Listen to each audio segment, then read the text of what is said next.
السلام علیکم ورحمۃ اللہ وبرکاتہ۔ اس ویڈیو میں میں آپ کو ضمیر سمجھانے کی کوشش کروں گا اور انشاءاللہ اس ویڈیو کو دیکھ لینے کے بعد ضمیر کے متعلق جو بھی آپ کے اشکال ہوں گے، جو ڈاؤٹس ہوں گے، جو پریشانی اس کو سمجھنے میں ہو رہی ہوں گی، وہ ساری کی ساری چیزیں دور ہو جائیں گی۔ اس لیے اس ویڈیو کو بہت غور سے دیکھیے اور سمجھیے کہ ضمیر کیا ہے، اس کا استعمال عربی میں کیوں ہوتا ہے اور اس کے استعمال کے کتنے طریقے ہیں۔ سب سے پہلے سمجھتے ہیں کہ ضمیر ہوتا کیا ہے۔ تو ضمیر جو ہے، ایک تو یہ مبنی کی قسم ہے، اس کا مطلب یہ ہوتا ہے کہ اس کا اعراب جو ہوتا ہے وہ بدلتا نہیں ہے، اور دوسرا یہ کہ یہ معرفہ کی بھی قسم ہے۔ اس کا مطلب یہ ہوتا ہے کہ ضمیر جو ہوتا ہے وہ خاص ہوتا ہے۔ اب سمجھتے ہیں کہ ضمیر کا استعمال عربی میں کیوں ہوتا ہے۔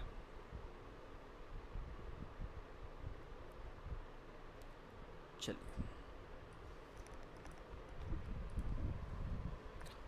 فرض کریے میں یہاں پر ایک جملہ لکھتا ہوں، نصر زید امرن۔ پھر ایک دوسرا جملہ لکھتا ہوں، ضرب زید امرن۔ پھر ایک تیسرا جملہ لکھتا ہوں، اطعم زید امرن۔ ان تینوں جملوں میں آپ یہ مان کے چلیے کہ جو زید اور امر ہے وہ ایک ہی ہے۔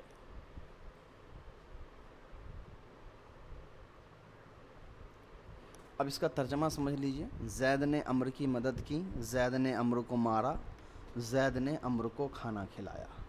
ان تینوں جملوں میں زید فاعل ہے اور امر مفعول ہے۔ ایک کام کرنے والا ہے اور ایک پر کام ہو رہا ہے۔ اب میں اس کے نیچے ایک جملہ لکھتا ہوں، نصر زید امرن نصرہ ضربہ۔ اچھا، یہ نصرہ تو لکھنے کی ضرورت نہیں، پیچھے آ گیا، ضربہ اطعمہ۔ اوپر والے جملے اور نیچے والے جملے دونوں کو اگر آپ چیک کریں گے، ان دونوں کا ترجمہ ایک ہی ہے۔ یہاں بھی زید فاعل ہے اور امر مفعول ہے، یہاں بھی ترجمہ یہی ہے کہ زید نے امر کی مدد کی، زید نے امر کو مارا، زید نے امر کو کھانا کھلایا۔ لیکن ان دونوں جملے کے اندر اگر آپ فرق کو دیکھیے گا تو فرق آپ کو یہ سمجھ میں آئے گا کہ اوپر والے جملے میں زید کو ایک دفعہ لکھا گیا، پھر دوسری دفعہ لکھا گیا، پھر تیسری دفعہ لکھا گیا۔ یہی معاملہ امر کے ساتھ بھی، وہ امر کو ایک دفعہ لکھا گیا، پھر دو دفعہ لکھا گیا، پھر 3 مرتبہ لکھا گیا۔ لیکن وہی اگر آپ نیچے والے جملے دیکھیں گے تو وہاں امر کو صرف ایک دفعہ لکھا گیا اور زید کو بھی صرف ایک دفعہ لکھا گیا۔ اس کے بعد باقی کے جملے میں امر اور زید کا کہیں پر کوئی نشان نہیں ہے، حالانکہ ترجمہ دونوں سیم دے رہا ہے۔ تو ان دونوں جملوں میں کیا فرق ہے؟ ان دونوں جملوں میں فرق ہے کہ ایک جگہ میں نے پہلے والے جملے میں ضمیر کا استعمال نہیں کیا ہے، بلکہ اس کی جگہ نام کا استعمال کیا ہے، اور دوسرے جملے میں میں نے ضمیر کا استعمال کیا ہے۔